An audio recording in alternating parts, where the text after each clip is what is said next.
I was sent this set of 6 wound sediment filters. These are string filters that are wound very tightly and do a very good job of filtration. You're going to get 6 of them in this pack. And as indicated here, these filter down to a very small level, down to 5 microns. Now there's different levels of filtration that you'll get with different filters. This is a really good one at 5 microns. So very small particles will get caught with this filter. You're going to get 6 of them in the pack. And you can see they're very lightweight, and these come wound with this string that goes all the way around and provides a really good filtration capability. So depending on the type of water that you've got coming into your water system, you may want to use these wound ones. These remove large and fine particles. It's going to get rust, silt, sand, any kind of debris that gets into your water system. It's just going to catch it here on this wound system. These last about 3 to 6 months. Just going to have to watch it, see how the color changes and as it gets dirty. Let's go ahead and install this in my filter and see how it does. So to install my filter, I'm going to need to turn off the main water line. Do that with my valve right here. And then I'm going to release the pressure that's in the filter currently. You do that with the pressure relief valve that's at the top here. Or in this case, I'm going to use this other system I have to just release any pressure that's already built up in the lines.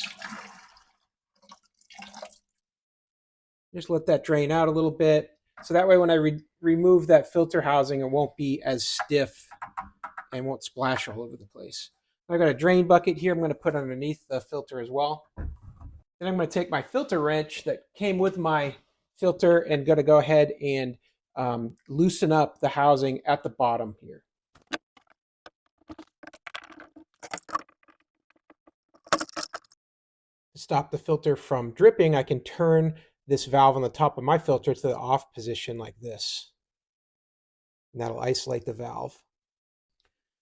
Now I'm just going to take the new filter. I'm going to center it in the bottom of my filter housing. That hole will line up like that. And then I'm just going to connect it up into the filter housing.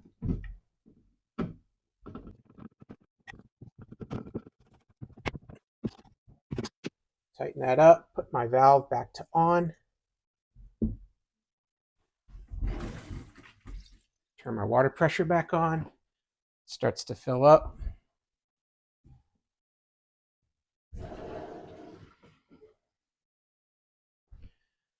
And there we go. Got the filter replacement in.